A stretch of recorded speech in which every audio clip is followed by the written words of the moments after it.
আপনাদের নিশ্চয়ই মনে আছে সেকুয়েদা খুব ফেমাসলি যেটা জেরার্ড পিকে একটা পোস্ট করেছিলেন, পরে যদিও সেটা ব্যাকফায়ার করেছিল, কিন্তু সেই সেকুয়েদা অবশেষে সত্যি হচ্ছে জাভি হার্নান্দেজের বেলায়, এবং তিনি বার্সেলোনায় থেকেই যাচ্ছেন। ইউ টার্ন নিয়ে তার থাকাটা নিশ্চিত হয়ে গেছে, যদিও এখনো পর্যন্ত বার্সেলোনা অফিসিয়ালি নিশ্চিত করেনি, তবে স্পোর্টস তাদের হেডলাইন জানিয়ে দিয়েছে সেকুয়েদা জাভি থাকছেন সেটা নিশ্চিতভাবে আমরা গেল শোতে আসলে আলোচনা করছিলাম।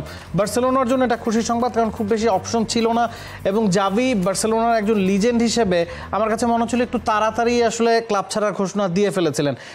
হুয়ান লাপোর্তা সবসময় বলেছেন জাভিকে তিনি রাখতে চান, আলোচনা চলছে, অ্যাগ্রিমেন্টটা হয় কি না হয় সে বিষয়ে অনেক কথাবার্তা হচ্ছে, এবং জাভি তার জায়গায় স্পষ্ট ছিলেন যে তিনি মৌসুম শেষে চলে যাচ্ছেন। তবে তিনি দল ছাড়ার ঘোষণা দেওয়ার পর দলের যেই পারফরমেন্স, এবং আমরা গেল সাথে আলোচনা করছিলাম যে গেল দুটা টুর্নামেন্ট থেকেই লা লিগা বলুন বা চ্যাম্পিয়ন্স লিগ বলুন, তারা যে ছিটকে গেছে সেটার পেছনে তাদের আনলাকি হওয়াটাও অনেক ভাইটাল রোল প্লে করেছে।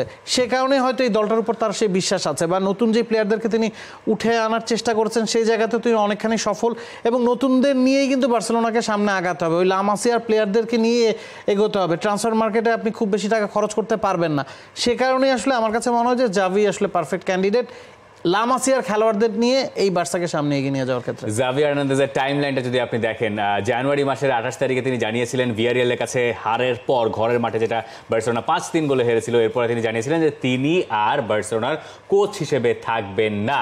নভেম্বর মাসে তার চুক্তিটা হয়েছিল 2021 সালে, যখন বার্সেলোনা কোচ হিসেবে তাকে নিয়োগ দেওয়া হয়েছিল রোনাল্ড কোম্যানকে বরখাস্ত করার পরে। সেপ্টেম্বর 2023-এ 2025 সাল পর্যন্ত তার সঙ্গে নতুন চুক্তি হয়। জানুয়ারি 2024-এ তিনি জানিয়ে দেন মৌসুমের মাঝপথে তিনি আর থাকছেন না।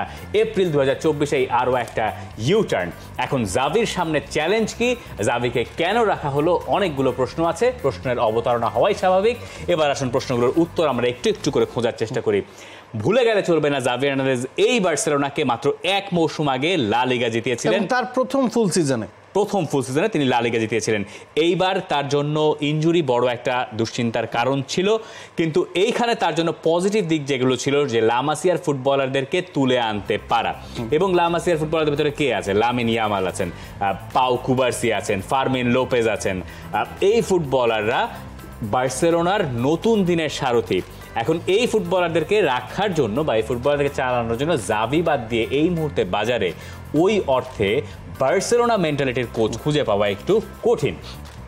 আরেকটা ব্যাপার এখানে রোল প্লে করতে পারে যে জাভি যখন বিদায়ের কথা জানিয়েছিলেন, বা যেটা নিয়ে আসলে প্রশ্নটা আমার মনেও খটকা খাচ্ছে, সেটা হচ্ছে জাভি যখন জানিয়েছিলেন তিনি বার্সেলোনা কোচ হিসেবে থাকবেন না, তখন তিনি প্রেস কনফারেন্সে বলেছিলেন যে প্রেস কনফারেন্সে মানে সাংবাদিকরা ধরেছিল, তখন তিনি বলছিলেন যে এই কোচের পদে থাকার কারণে তার পরিবার কে সহ্য করতে হচ্ছে ঝামেলা, এটার জন্য তার মাথা খারাপ হয়ে যাচ্ছে, বিভিন্ন এইটা একটা হট সিট, সবাই আশপাশ থেকে যন্ত্রণা দেয়, এই যন্ত্রণা তারা নিতে পারছেন না, এই যন্ত্রণা তিনি আর নেবেন না, এটা জীবন দুর্বিষহ হয়ে উঠেছে।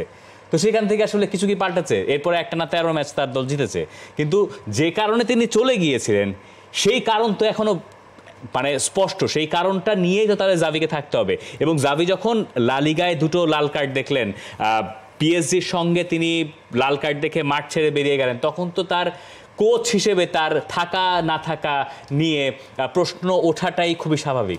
আমার কাছে পার্সোনালি মনে হচ্ছে আপনি যেই সময় তিনি দল ছাড়া ঘোষণা দিয়েছিলেন, ক্লাব ছাড়া ঘোষণা দিয়েছিলেন, তখন এই দলের উপর তার যতটুকু বিশ্বাস ছিল এখন সেটার পরিমাণ অনেকখানি বেড়েছে। এখন তিনি হয়তো বিশ্বাস করেন না এই দলটাকে নিয়ে ভালো কিছু করা সম্ভব, ট্রফি জেতা সম্ভব। বার্সেলোনা মানেই ট্রফি, আপনি যদি ট্রফি জিততে না পারেন, রানার্স আপ হন, ইউ হ্যাভ বিন ফেইল্ড। তার কাছে মনে হচ্ছে যে না এখনও সম্ভব। তবে বাস্তবতা বলে যে এই রিয়াল মাদ্রিদ এমবাপ্পে আসুক না আসুক, নামে ভারে শক্তিমত্তায় এই বার্সেলোনার চেয়ে এগোনো, এটা আপনাকে মেনে নিতে হবে। বার্সেলোনার জন্য কঠিন পরীক্ষা অপেক্ষা করছে, জাভি সেই কঠিন পরীক্ষায় থাকছেন আপাতত। For more updates, subscribe to our YouTube channel and click on the bell icon. Follow us on Facebook and Instagram. Download T-Sports app to enjoy exciting games and highlights. Visit tsports.com.